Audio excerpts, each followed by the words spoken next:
Hello and welcome to the Gnostic Warrior radio show and podcast, broadcasting from GnosticWarrior.com in San Diego, California, to around the world. I'm your host Mo, and today on the show I interview award-winning Lebanese author and historian Karim Koussa. Karim is the author of several books such as Jesus the Phoenician Code, and Pythagoras the Mathematician. Today we're going to talk about some of the most mysterious and famous ancient people of all time, known as the Phoenicians, and also who he calls the Phoenician Jesus. Just like the Messiah, the origins of the Phoenicians has long been overlaid by a considerable amount of confusion and mystery. Karim gives us his expert opinion on who he thinks these people were and what he has found to be their true origins. Karim says their history has been manipulated by the secret underground lobby since the coming of Christ, and how his work on the Phoenician Code is an anti-thesis to the DaVinci Code. We also discuss how the Freemasons and the many secret societies over the last few thousand years may be connected to these very secret people.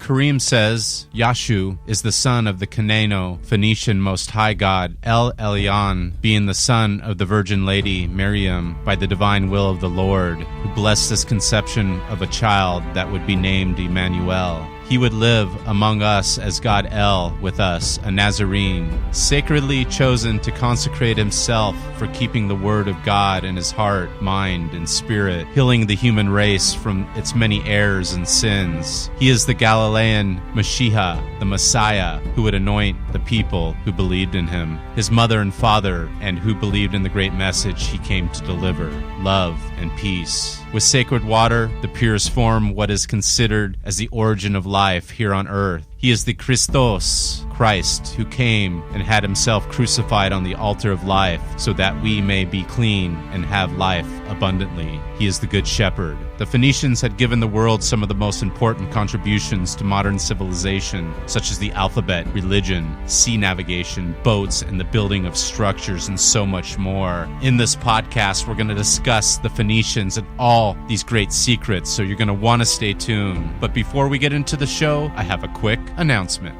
Thank you for tuning in to the Gnostic Warrior. I really appreciate your support. We had another great month in February, over 10,000 downloads. The Facebook page has really been active. Lots of articles have been being shared, and you guys have been loving the guests I've been having on the show. So again, I appreciate all your support out there around the world. The Gnostic Warrior is operated by the Order of the Gnostics. We are an online community and order for the enlightened truth seeker. As you can see and hear, most of our content is free and can be accessed via thegnosticwarrior.com. We also have a special subscription section so you can access our archived podcast videos and special presentations. You could either pay a small fee to subscribe in order to access and download all the past Gnostic Warrior podcast archives, or you could choose to become a member of our worldwide order called the Order of the Gnostics, an order that is based on the ancient Gnostic teachings of our ancestors using the modern science and research of today. And you get a special membership book. We're going to have special guests on the shows. For example, we're going to have Robert W. North. He's an ex-Jesuit scripture and scholar who is going to talk to us about the Gnostic Jesus and also the wisdom poems from the Gospel of Thomas, and do special presentations. We're going to have live WebEx seminars where you guys could participate and ask questions with these special experts that I'm going to have every other week in these special sections, and they'll be archived as well. So if you're not able to attend the live sessions, you could access them at any time. And I'm going to again have these every other week and special videos, and you're also going to get my book called Modern Gnosis. And now it's time for the Gnostic Warrior radio show and podcast. Thanks for being on the show, Karim. How you doing today, and how is life treating you there in Lebanon? Thank you, Maurice, for inviting me to appear on your show. I'm doing well. Situation in Lebanon is, I can say, it's fair enough. We hope that peace prevails all over the Middle East and the surrounding region in Iraq, Syria, Palestine, everywhere. I do as well, even though I'm here in the West and California and the USA. I also agree that there is some stability and peace in the Middle East, and we could all live in peace, forever, I hope someday. But before we get into the great work that you're doing now and the several books that you've written over the years, can you please educate us a little bit about your background and who you are, Karim? Well, okay, I'm a best-selling and award-winning Lebanese author of Christian origin. I would like to say I'm a Phoenician Christian, not in the sense of being a Judeo-Christian. I'm Phoenician Christian. I believe the Phoenician connection was Christianity from the beginning. And this is my background as an individual who has been raised as a Maronite Christian, following the Catholic Church. But I believe all Christians all around the world are my brothers. The basic point is we all follow Christ, and all the divisions in Christianity should be all united under one idea, is the resurrecting Christ. In your book, The Phoenician Code, it is described as a fictional novel based on astounding historical and religious facts, manipulated by the underground lobby since the coming of Christ and revealed today by the Phoenician Code. Those hidden facts come to light to reassess some major realities, much more than the anti-thesis to the DaVinci Code. Can you explain how you wrote this book and what you mean by manipulated by the underground lobby? The idea of writing this book as a fiction thriller novel stems from the fact that this book, DaVinci Code, that I read, and I enjoyed the style of writing of Dan Brown, but the ideas developed in this novel is not correctly backed by any archaeological or historical evidence. So the idea of coming with the Phoenician Code is to focus on that point particularly, and try to provide the West something that they haven't maybe realized or knew, which is about the Phoenician connection with Jesus. So the idea is of manipulated by the underground lobby. I mean by that is the Judeo-Christian lobby, that tends to connect Jesus with Judaism. This, in fact, does not sound right in the New Testament itself. You see, there are so many different notions of the idea of Christ, of the idea of God in the New Testament and the Old Testament. The Old Testament presents us God to a national people, the Jewish people, called Yahweh, who is jealous from other gods, and probably the Old Testament and how it goes. Whereas the idea, the God presented to us in the New Testament is the Father of all, the Father to all, and his Son, Jesus, or Emmanuel, which means El with us, because we believe that the Most High God is El, as presented in the Old Testament somehow, then transferred, or it has been replaced by Yahweh. And El is the Most High God presented by the Phoenicians, and Emmanuel, that comes in the New Testament and the Gospel of Matthew, it shows us that Jesus was called Emmanuel, which means God El with us. So following this main idea of connecting Jesus to the Jewish people does not fit, because Jesus himself is Emmanuel, related perfectly to El, the Phoenician God, the Phoenician Most High God, who is presented in the Phoenician pantheon as the Father of all gods. So following that, we may conclude that the idea of the resurrecting God, who Adon, the son of El, who died and then resurrected in April, sounds perfectly. It mirrors the death of Jesus on the cross and his resurrection in April. And also his resurrection after 3 days connects perfectly with the resurrection of the phoenix after 3 days. So what I say by manipulating by the underground lobby is the idea of Judaizing or Judeo-Christian idea of connecting Jesus to the Jews, while it should be connected to the Phoenician. That is the main point.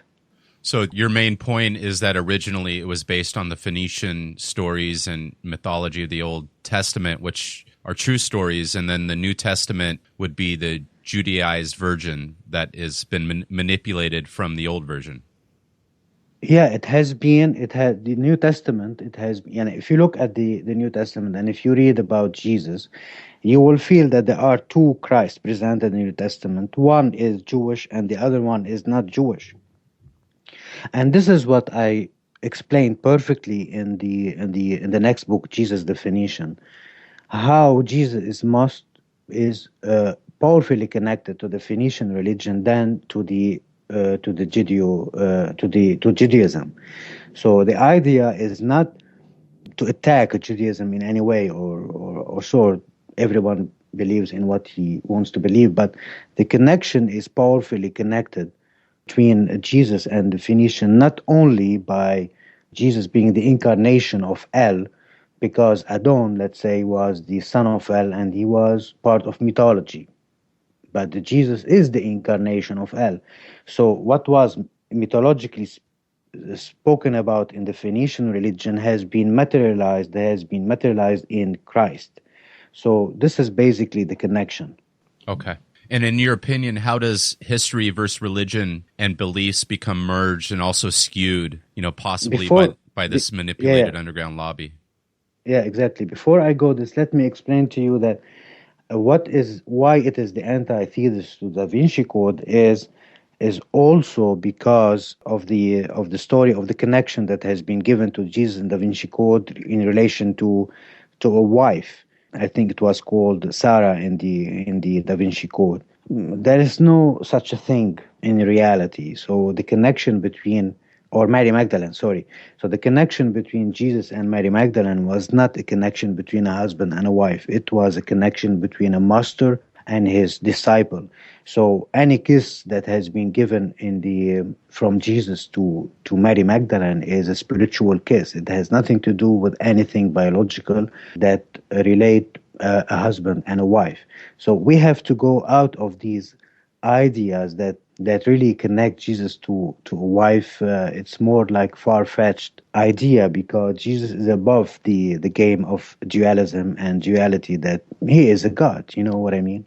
Yeah, definitely. And I know that Mary Magdalene, and then, of course, the Virgin Mary plays a big part in modern Catholicism, and that's more of a modern thing than an ancient one as well.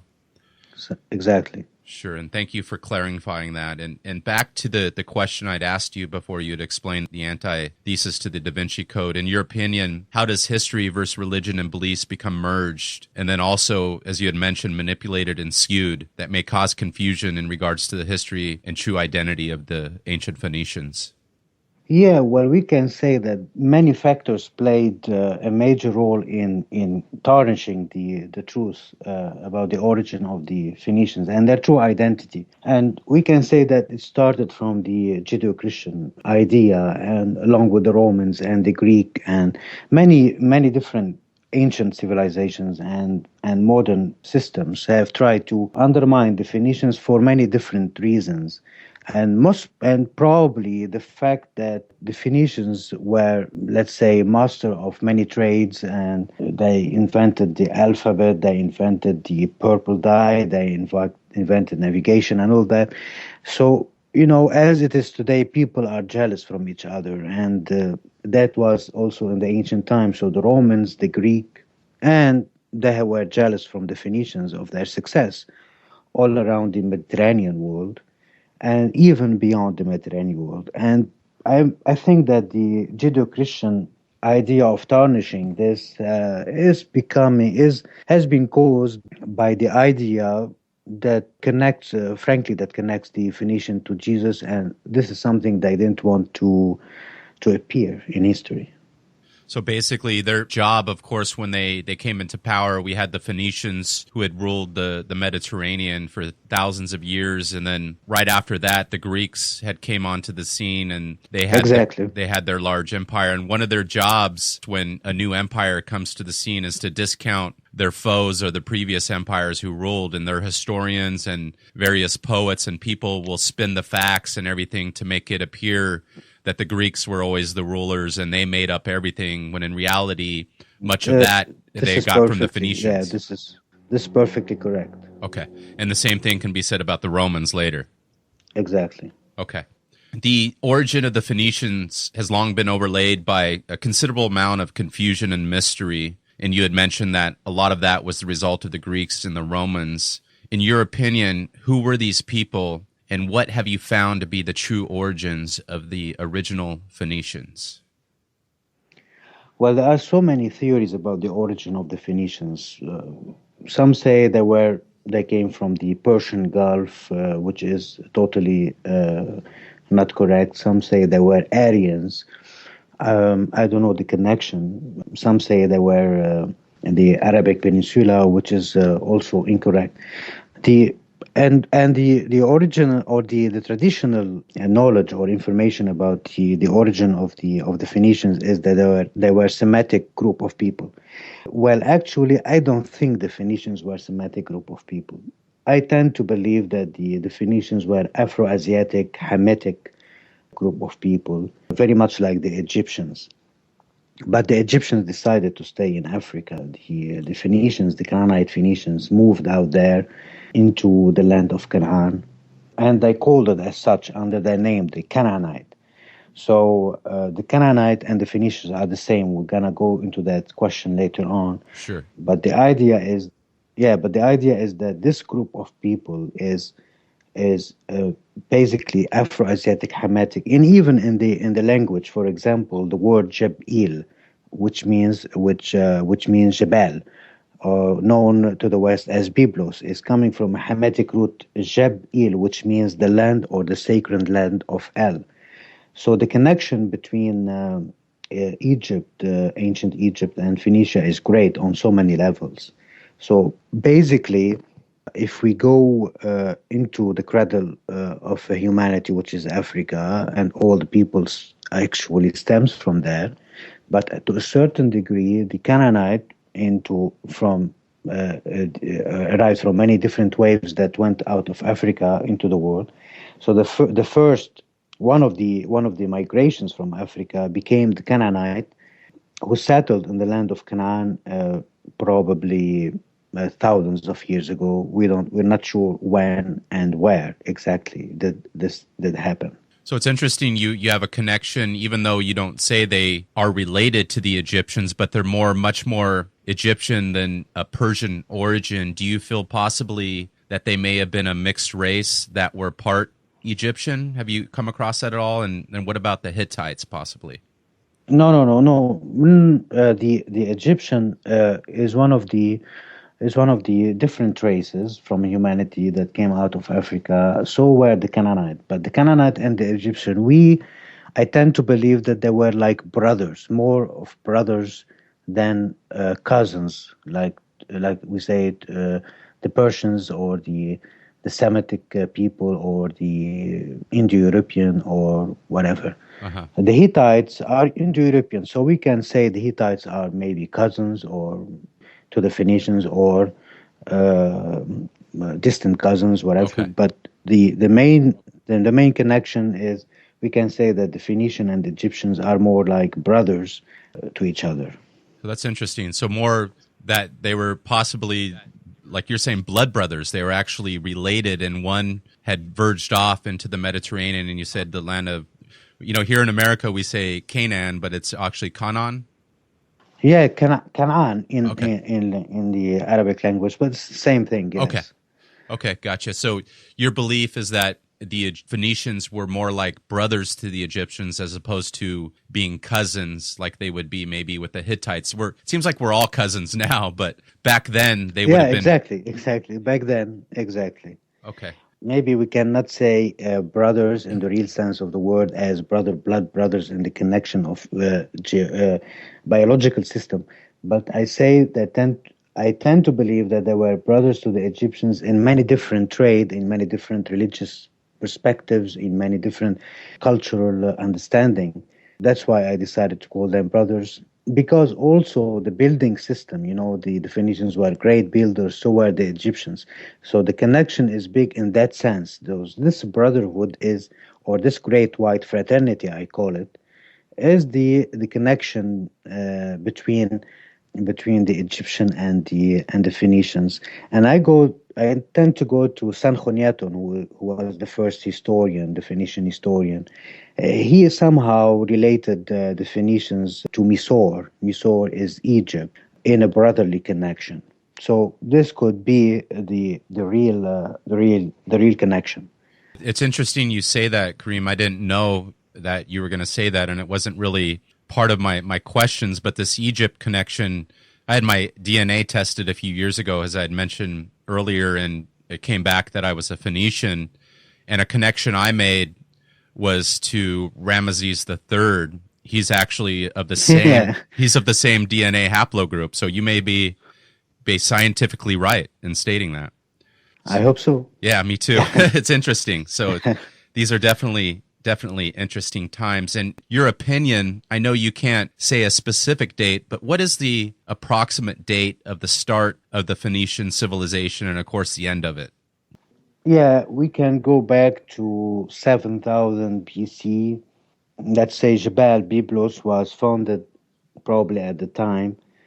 That goes back to 7000 BC. We can say back 3000 before that, like 10,000 BC, there were probably nomads in the land of Canaan. With the agricultural revolution at the time. So we can say, but if we're gonna say the approximate date of a civilization with buildings and all that, we can go back to 7000 BC, the construction of Byblos, and even Jericho, because Jericho at the time was Canaanite Phoenician. And the end of it is not at all 300 BC, but most probably 300 AD, the end of the Phoenician civilization, who ended at a certain on a certain level, but continued with the Lebanese of today. This 300 AD approximate date that you give, would that be about the time the Romans had sought to basically conquer all their empires and destroy them? Would you say that is safe to say, or? Yeah, yes. Okay. Yes. Well, Most probably. and as you said, they weren't completely destroyed, because as you had mentioned, Lebanon is home to the Phoenicians today, and many of you are Phoenicians as well. And here I am in America, and I'm a Phoenician. Yeah, So definitely, and all around the globe. Yeah. So it's interesting. So we had talked basically that you had mentioned they were of a mixed race and empires. Do you believe they first live in their names of the countries? Wait, okay. Where did they first live, and what were the names of this country and their cities? You had mentioned Byblos, right? Yeah, there is a question before that. Were they a mixed race of Mediterranean blood and empires? Yeah. So Well, let me ask that real quick, and yeah, I'll edit this too. Were they of a mixed race of Mediterranean blood and empires, Karim? I can say there is no proof that they were of a mixed race of different Mediterranean blood and empires, but I can safely say that they were divided into many tribes. There were the Hyksos, who lived in Egypt at a certain period of time, having Avaris as their capital. There were the Amorites of the mountains, the Ammonites, the Jebusites who were ruler of Jerusalem at a certain point when it was Canaanite, Phoenician, and there were lastly we can say the Arameans, part of the Arameans that were also compose one of the elements of the different Canaanite Phoenician tribes. So these were all Phoenicians, even though they were in separate tribes. Yes, they all stem from the main root of civilization. They call it the Canaanite. You also connect the Hyksos pharaohs as well to being Phoenician rulers? Exactly. Okay. Where did they first live? You had mentioned Byblos as one of the places, and what were the names of this country Exactly. and their cities? Yeah, Jebel, Byblos, Sur, Tyre, Sidon, which means Sidon. Okay. Sidon comes from the roots of fishing, and Sur is the rock. And there is Beirut, which is still the capital of Lebanon. There is Sarepta, there is Tripoli. These are the basic cities in the heart of Phoenicia, although we may find the Canaanites spreading to the land of Canaan, all of the land of Canaan, including Jerusalem, which means Ur Shalem, and Ur Shalem is the city of Shalim. Shalim is one of the sons of El, being later being transformed into Salam, which means peace. But the essential or the origin of the name Ur Shalim is the city of Shalim, the city of the god Shalim, the god of dusk, in the Phoenician pantheon. There is also Jericho. So many different cities inland, and also many different cities across the world, like in Spain, Cadiz, Britain, even America, Brazil, and all that, Italy, Egypt, Sardinia, Greece, France, also Crete, Carthage, many different cities around the globe, including Africa also. And maybe we could even say America, America, right? Yeah. Yeah, it's interesting. I'll add, quickly that we have what is some people think is the American eagle, but it's been known to be actually a phoenix, and it's encoded as an eagle. But I believe that the Phoenicians had founded this country as well. They have been there definitely into many different places in America, in West. Let's say Brazil, in Peru, and even in America, in Pennsylvania. There are a lot of inscriptions in Pennsylvania, even in New Hampshire.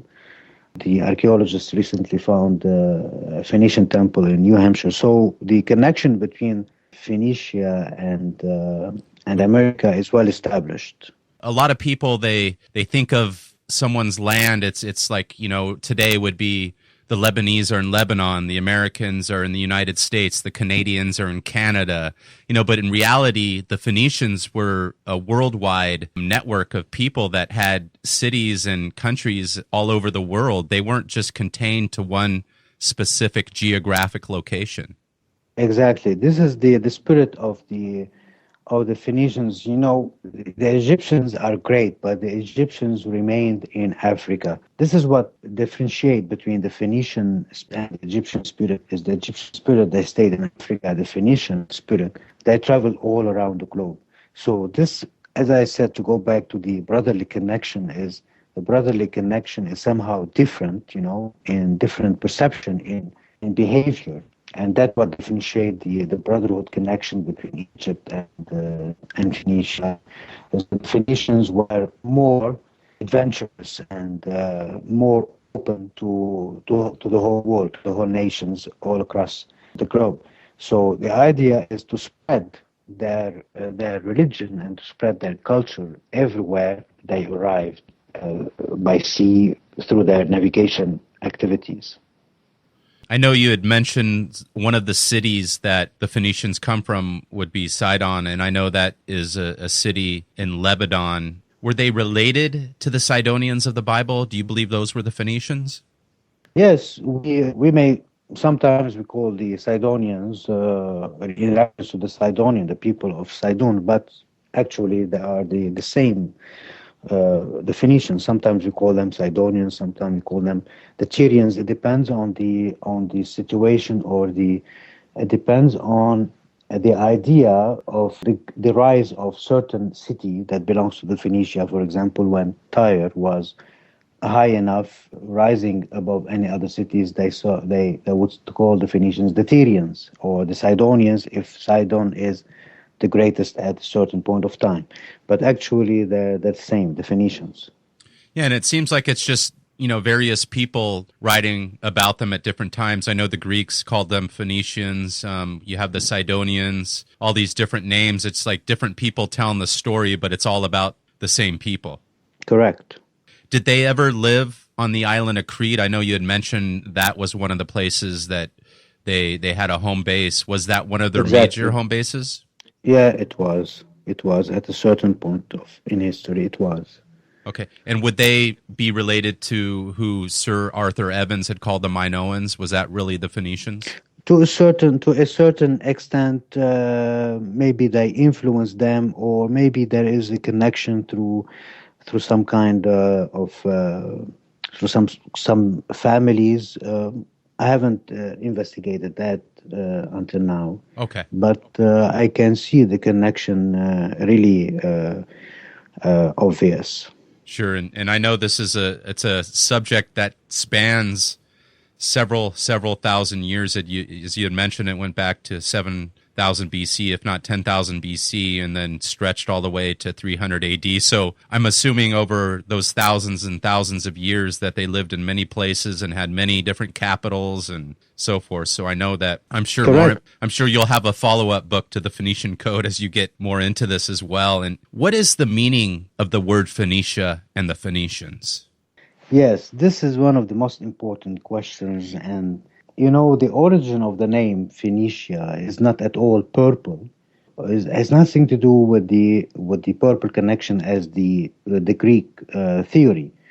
I think the name stems from the name of Enoch.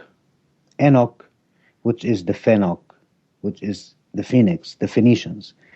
Enoch is has been mentioned in the Old Testament and in the New Testament. He is the seer of vision of Mount Hermon. Mount Hermon, which is in Lebanon, also called Jabal al-Sheikh. So Mount Hermon is where Enoch, one of the prophets mentioned in the Old Testament, as a Jewish prophet. He is not a Jewish prophet at all. He is a Phoenician prophet. And most probably the first, I can say he is the father of the spiritual laws and the father of religions. Enoch is also the Phenok, and Phenok is the Phoenicians. So Phenok is the father of Canaan, or Kenan, and even mentioned in the genealogy of Luke when he refers to genealogy of Jesus. And this is one of the essential points I mentioned in Jesus the Phoenician, is the connection between Jesus and Enoch and Canaan in the genealogy of Luke. And this is something amazing. So this is basically the essential, the right meaning of the word Phoenicia is coming from the word Enoch. Of course, the book of Enoch would be a Phoenician book as well. Exactly. And let me add, also that on my mother's side, I'm related to St. Luke as well. That's what it says on my DNA certificate. So interesting that we have these connections, and then you have St. Luke also, talking about this. So really, really interesting times that we're living in. And in your opinion, what was the Phoenicians' most important contributions to civilization? That's something very interesting for people to know. I may think of buildings, the art of buildings. It started with the Phoenicians and the Egyptians, and also, of course, the Mesopotamians. But the Phoenicians contributed to a lot of deal in the building of temples and houses, and even the infrastructure system as it was built in Jebel in people of 7,000 years BC. That was amazing. Even I can add to that the writing system, the Phoenician alphabet. Okay. I can go to navigation, the building of boats. I can think of the purple dye manufacturing, the glass manufacturing. I can think of religion, and this is one of the most important thing. So the Phoenicians contributed a lot into shaping civilization as we know it today. Even philosophy, I think of Pythagoras, because I have written a book before the Phoenician Code, Pythagoras, the mathematician, and I have proven that Pythagoras is Phoenician and not at all Greek. So, and he is to be referred to as the father of philosophy. So, philosophy is one of the essential point and the essential contribution that was given to the world. And even we go to history, the writing of history by Sanchoniathon. Even we can think of geography by Marinus of Tyre, and even the act of the system of law, the system of law system by Ulpian of Tyre. So we have a lot of contribution given to the world by the Phoenicians in Yeah. many different epochs, in many different centuries, and all has been let's say referenced to and has been explained and proven in many different books. For example, Strabo in his book Geography, he writes that it is thought that geometry was introduced into Greece from Egypt and astronomy and arithmetic from Phoenicia. So even astronomy and arithmetic were given to the Greeks by Phoenicia. And so many different things we can go on telling you about that. Yeah, it's just everything that you had mentioned there, Karim, seems like the foundation of Western civilization. There was not one thing there that you had mentioned that hasn't been a huge contribution to all civilizations here in the West. And of course now the East as well with Lebanon, we have Egypt, Morocco, all the various countries there, and even Greece can be indebted to the Phoenicians, and I'm sure the Romans as well. So amazing times that we're in, and these people are now coming to light again, which I think is really, really important. Yeah, I believe, yes, you're right. And to continue the idea, I believe we are now in the, if you're gonna look at the world today under signs, astrological signs, we are under the sign of Pisces. And Pisces are two different fish, opposing each other, each one going into different path.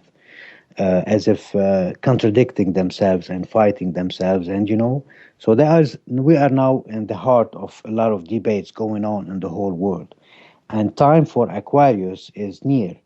So I think we are heading into going into a different different astrological sign, which is the Aquarius, where all revelation will be given to the whole humanity under one truth, and this truth is coming surely to the whole world in time. Some people say that we are waiting for the year of revelation by 2 years from now. Some people say that the age of Aquarius is 20 years from now. So, but we are going there. We are now preparing ourselves as a humanity into a different age, the age of Aquarius, where the truth will be revealed. I agree, Karim. And do you believe that you were incarnated here to help bring this truth and this light about the Phoenicians and this true history to the world? Yeah, definitely. I believe in that. I believe that it's about time. It's about time to reveal, to spread the truth, the necessity. I believe that there is a necessity to spread the Phoenician culture and religion to the whole world, because I think we have been what do we say? What is the right word? We have been scammed, Yeah, suppressed, fooled. suppressed. Yeah. We have been fooled. Yeah, that's the right word. We have been brainwashed. We have been, masterminded by many different people to tarnish the truth and keep things under their control. But I think the world has changed, and it's about time for the phoenix to rise again. Exactly. That's the right connection. You had mentioned the Phoenicians creating the alphabet. Do you believe that all modern alphabets today, whether that be Greek, Latin, and English, are derived from the Phoenician alphabet? Most probably yes. Most probably yes. The Phoenician alphabet. Some say that it is a different system, or it is a developed system of the cuneiform or the hieroglyphs system of writings. And those two systems of writings were they were based on pictures, whereas the Phoenician alphabet is based on the phonetic, the act of speaking with letters and pronouncing the words with letters. So it's more of it's not only a writing system, it's a pronunciation system that goes with a writing system. So the Phoenician alphabet is surely the base, the foundation of the Western language, whether French, English, Spain, Latin. Exactly, I believe so. Yeah, and I do as well. And you see these different connections. You see the alphabet and then religion. We have those connections there that you had mentioned. And another connection I had noticed would be, of course, with the masters of the sea. The Phoenicians were well known as master boat builders, master merchants who traveled the sea. And then also we have later on, about the 9th century, the 8th, 9th century, we have a people called the Vikings, the Normans from Scandinavia come on the scene. Did the Phoenicians contribute, do you believe, to the Vikings and the Normans of Scandinavia? Well, there are some resemblance in the boats making and the manufacturing of boats between the Phoenicians and the Vikings. I have actually read a couple of books about that and maybe saw a documentary about that. But what is important to me is also the names that appeared in the Scandinavian mythology, like Odin and Thor. Odin is somehow similar to Adon. If you follow the theology of the name Adon, which is the Phoenician god, the son of El, is similar to Odin. And they have the other god, Thor, which is the god of thunder, is also the same name of Thor, the Jebelite from Jebel, with a different function. The Thor, Jebelite, is the inventor of the alphabet, is related to Enoch, is related to Tautus of the Egyptian religion, whereas Thor in the Scandinavian mythology is related to the thunder more than a knowledge and alphabet and some kind of religion. But what is striking is the names. So it might be one of the. I don't think it's a coincidence. Maybe they were influenced through Phoenician arriving there by sea, probably. Yeah, it makes sense because they, as you had mentioned, they went everywhere around the world, and it's well known that they had went into Ireland and into Britain and Scotland and so forth. So it only makes sense. And, the Vikings arrived on the scene at a much later date than the Phoenicians. So that again makes sense. The Phoenicians were a very secretive people who often purposely misled other people and cultures so they could hide everything from their trade routes to the manufacturing secrets, to boats, to the creation of purple dye. Do you believe that these secrets were eventually lost, or that these secrets still conceal the truth, which many high-ranking royal Phoenician families may have to this very day? Well, this is a question that it will be difficult to answer easily. But yes, definitely the Phoenicians were very secretive. They did everything in secret, from building, from purple dye manufacturing, from the building of boats, from building of temples. Everything was done in a secretive way with a certain group of people. The sacred builders, they built together in a very secretive way. The purple dye manufacturer, they do that secretly without allowing any other of people to enter into this trade, without being initiated into it. So the system of being initiated into something is basically coming from that perception of the Phoenicians. That's the idea of being secret and doing something. Now, I don't know if these secrets were eventually lost today, because there are some people who are still doing boat manufacturing in Lebanon, but small boats, not as big. The trade route, it's still actually existing, because Lebanese are known to be still successful businessmen. As for the purple dye, well, I don't know if it is still working today, but the manufacturing of glass we can still see it being actually created today in some places like Jebel. I don't know if these secrets are now in the hands of high-ranking royal Phoenician families. I don't know if I can say this now, or I don't know if we can term the idea of today being the idea of calling the Lebanese Phoenician as it was in the ancient times. But really, I cannot go more than into more explaining that. Because they're secrets. They're, well, meaning they were secrets that held. Do you, and I see that as well, Karim, with people that are descendants of the Phoenicians. They seem to do very well at those same trades and crafts that, of course, the Phoenicians did for thousands of years. Do you believe that this is just something that's in our blood? Meaning that, we did this for thousands of years, so it's only natural that today in the year 2015, we're really good at what we do, whether that be as masters of the sea or masters of business. Wouldn't it make sense? Exactly. This Okay. we can. And for example, the Phoenicians, if they excelled in the ancient times in sciences and in architecture, in politics. In politics, they were not as good ever, even today. But we can say that the Phoenicians or the Lebanese today, they excelled in many different professions. Their ancestors were very professional in it. But I don't know if we can turn this into a secret anymore these days.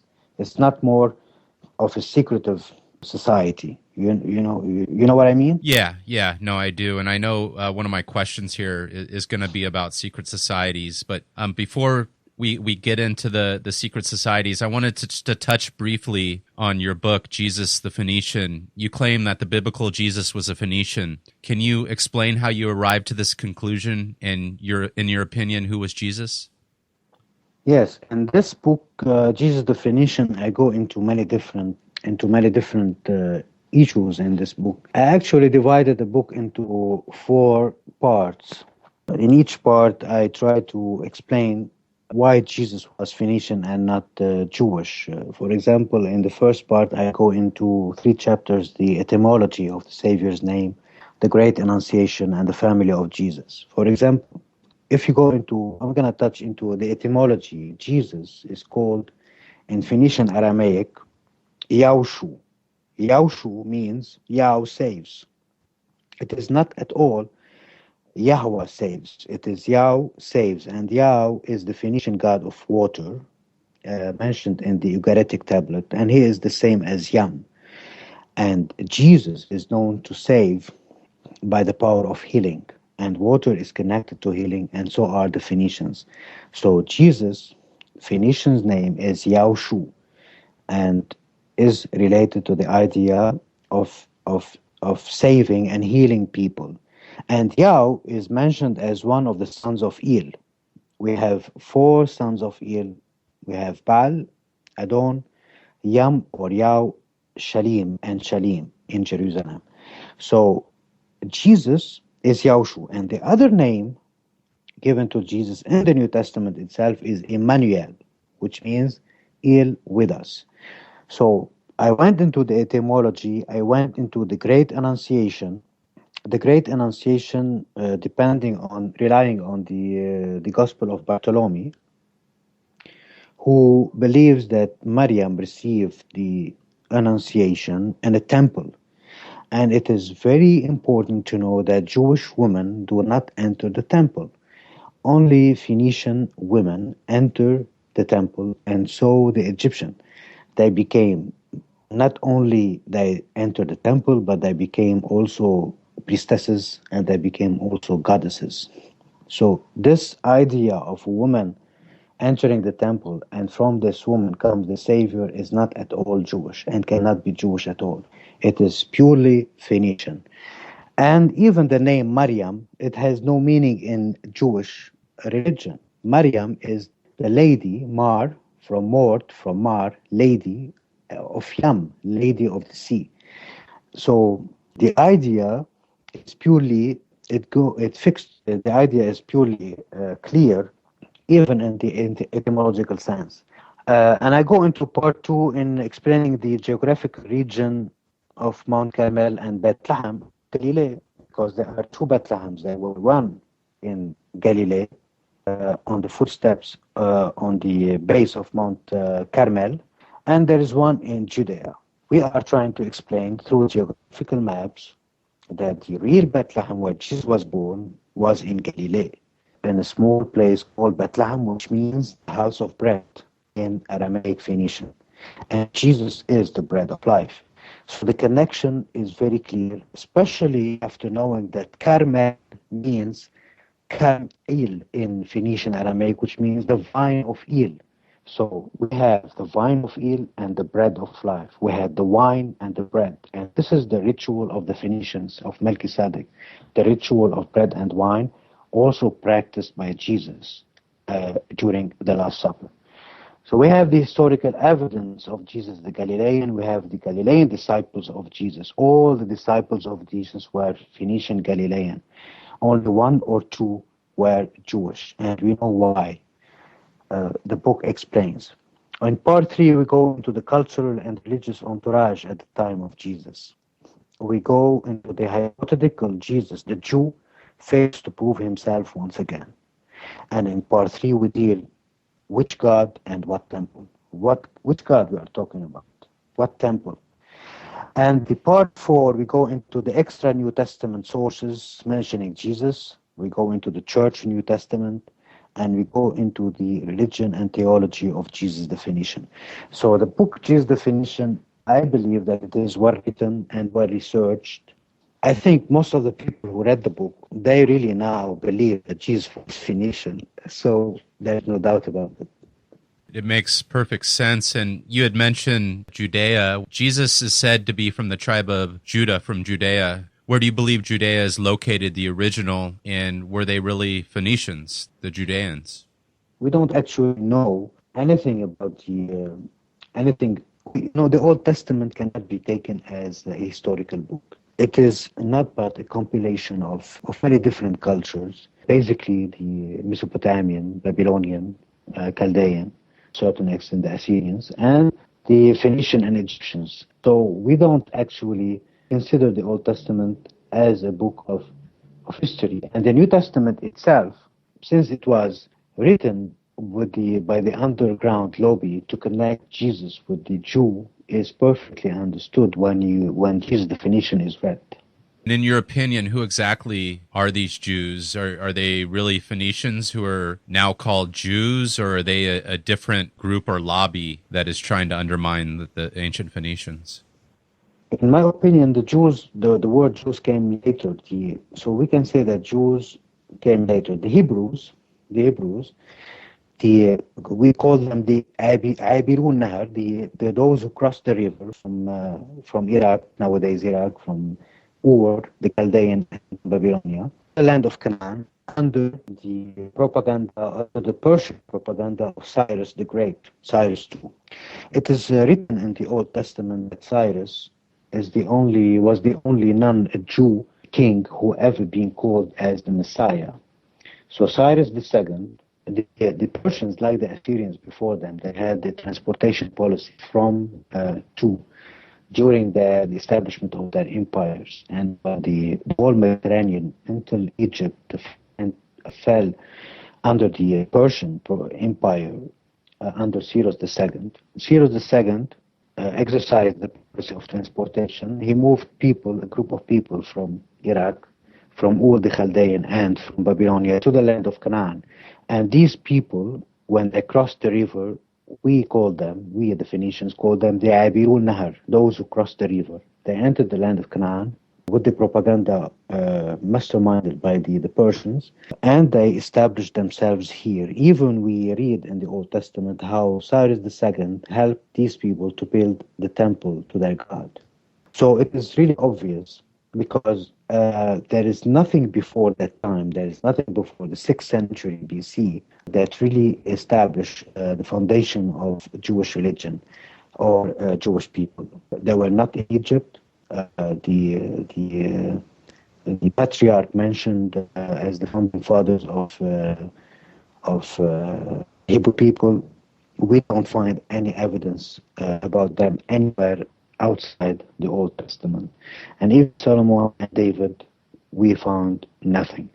So basically, the origin or the starting point of this group of people and priests came from Iraq, from Ur and Babylon to the land of Canaan, and they settled there under the power of the Persian Empire. That's an interesting theory, and I mean, it makes sense because I know the Persians under Cyrus the Great had conquered them. So this would be possibly the underground lobby today that is still trying to undermine the ancient Phoenicians, do you believe? Yes, to a certain extent, they do that under different names, under different. I call this the Babylonian Brotherhood, in opposition to the Great White Fraternity. The Great White Fraternity, I actually link it to the Phoenician and the Egyptian, while I call the Babylonian Brotherhood is the everything connected with Iraq today, with Babylonia and Judea. So I call them and Jews and the Hebrews, I call the Babylonian Brotherhood. Can you tell us what you know about the religion of the Phoenicians, such as if it was monotheistic, and also what about the Phoenician pantheon of gods?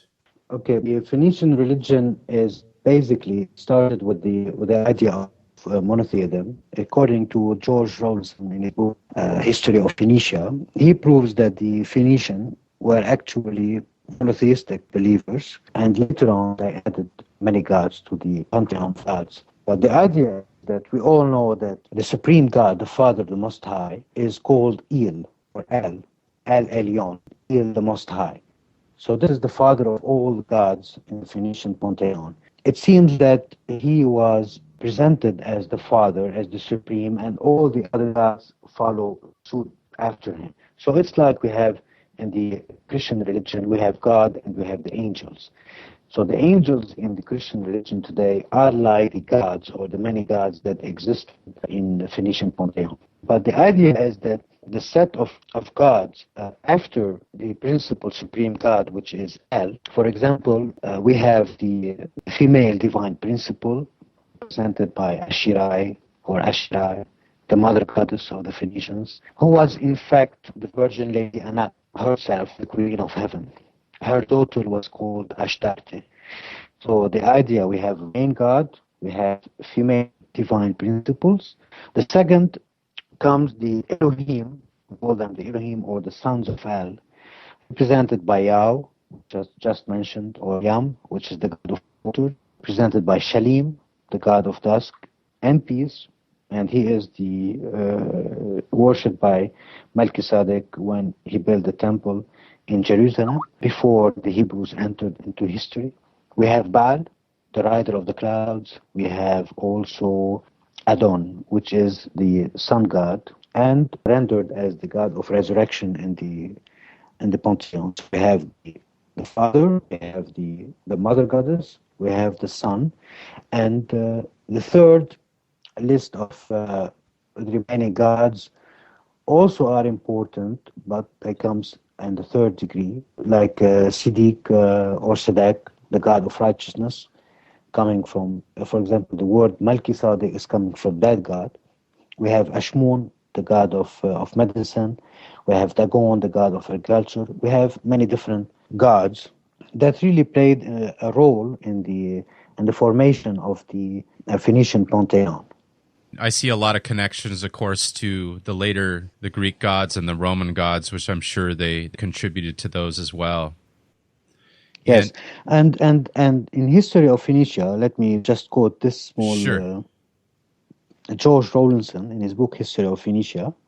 He says that that being said, the Canaanite Phoenicians proved to have exercised a strong religious sentiment of monotheism in the first place. It's on George Rawlinson, page 245, in his book, in the ebook version of History of Phoenicia. So the idea is this one God preceded came before the other gods.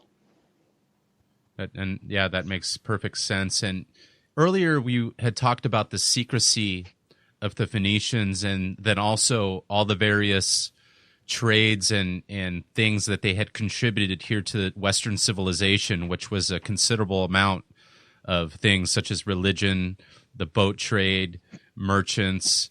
We had talked about, of course, the religions that they brought, and a thing that makes me think of is the secret societies. And you had mentioned the various guilds that they had various secrets that they kept, and you had to be initiated.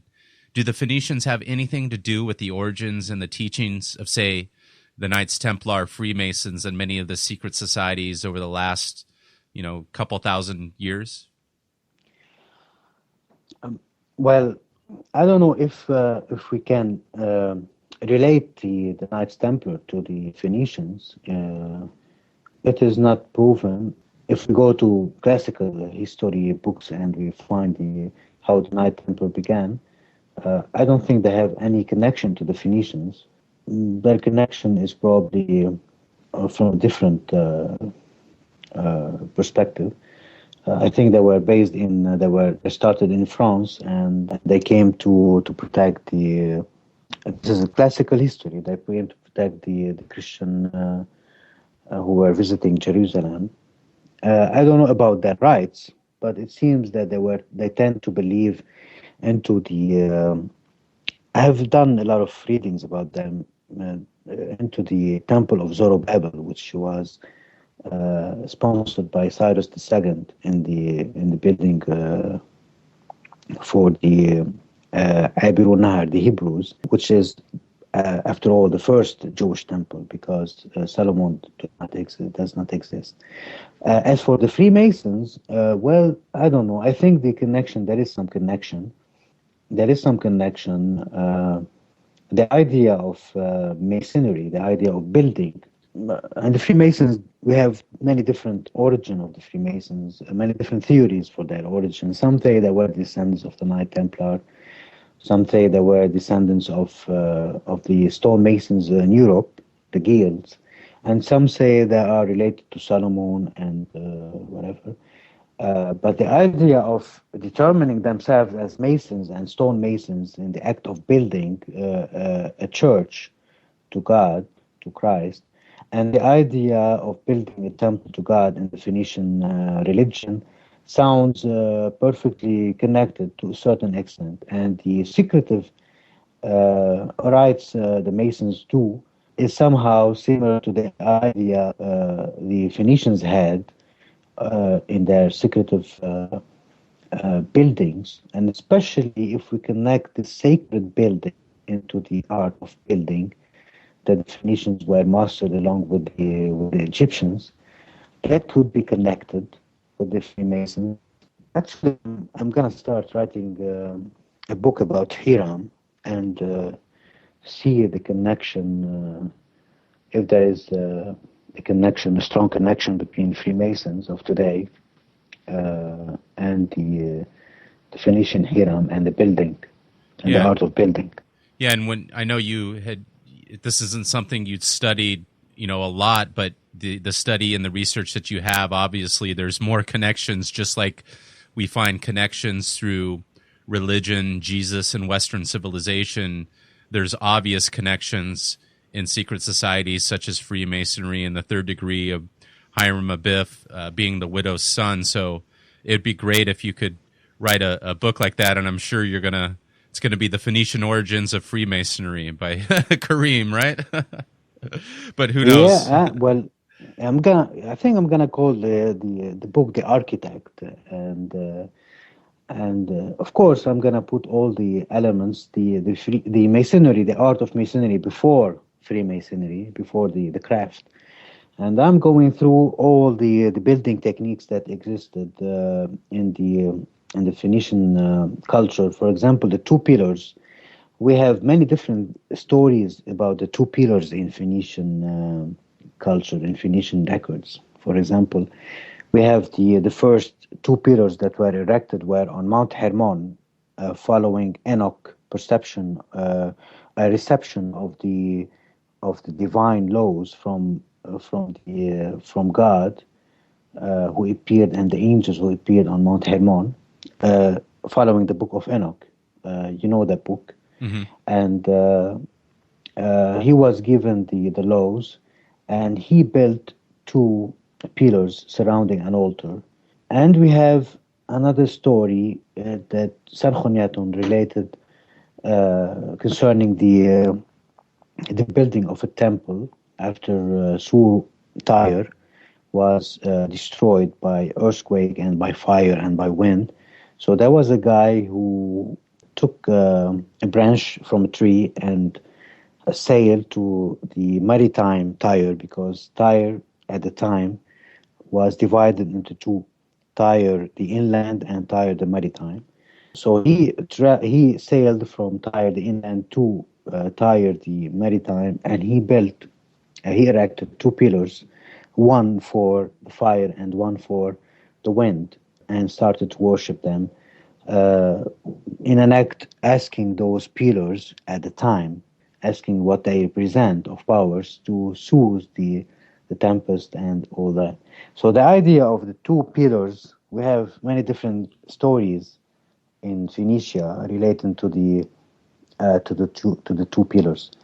But what is important is why Freemasons decided to inject or to use the idea or the name of Hiram Abith in their ritual, and why Hiram Along Abith, with the two pillars as well. along with the two pillars exactly, and why they did that. This gonna be the subject of my book of my upcoming book, but I may say that the idea of the resurrection of Hiram in the third degree somehow mirrors the resurrection of Jesus after 3 days, and somehow mirrors the resurrection of the phoenix from its ashes after 3 days. So there could be a connection also between the Masons, the Freemasons, and the Phoenicians through Christianity, the origin Christianity. Sure, and as they say, nothing's a coincidence. So I'm sure, Exactly. yeah, and we know, Karim, that you honor your ancestors by adopting their symbols and keeping them in your history and in your life. So I assume one day we'll find out that the Phoenicians were the creators of Freemasonry, and they still have a hand in it to this day, even though, of course, Freemasonry is comprised of all different faiths and race and people. I assume that it all comes down to the Phoenicians, and I'd love to read that book in the future. You had mentioned, Karim, that you're a Phoenician of Lebanese descent. Are a lot of people in Lebanon, do they know they're Phoenician? Is this something that you guys are taught at a young age? No, it is known. It is a known fact that Lebanon and the Lebanese people are actually Phoenicians. But sometimes, but the idea of saying that the Lebanese people are Arabs is coming from a political point of view, not coming from the population point of view, because most of the people believe they were descendants of the Phoenicians. But because we are surrounded by Arabic nations, and because we speak Arabic and we have lost the Phoenician, some people have lost the Phoenician language. So they are saying that we are Arabs. This could be true only in linguistic terms, but not in biological and spiritual terms.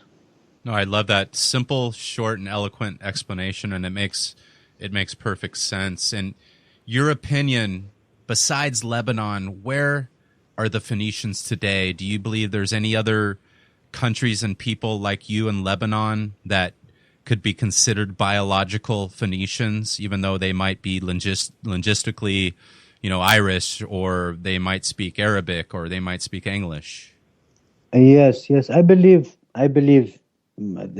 everywhere. I believe everywhere you can think of. Everywhere, if you take all the routes that were taken by the Phoenicians in the ancient time, whether to Africa, to Europe, to America, I believe there are Phoenicians there in all those countries all around the globe.